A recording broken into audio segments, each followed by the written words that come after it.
મોહનપુરના એ જીવા દાદા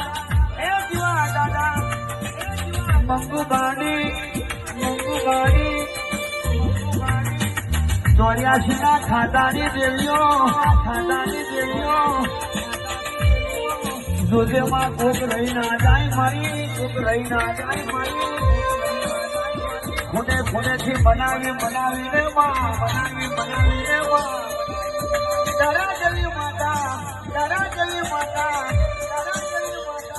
દર્શનની જરૂર પડી હોય આગમાં ઓઢા ફેરીને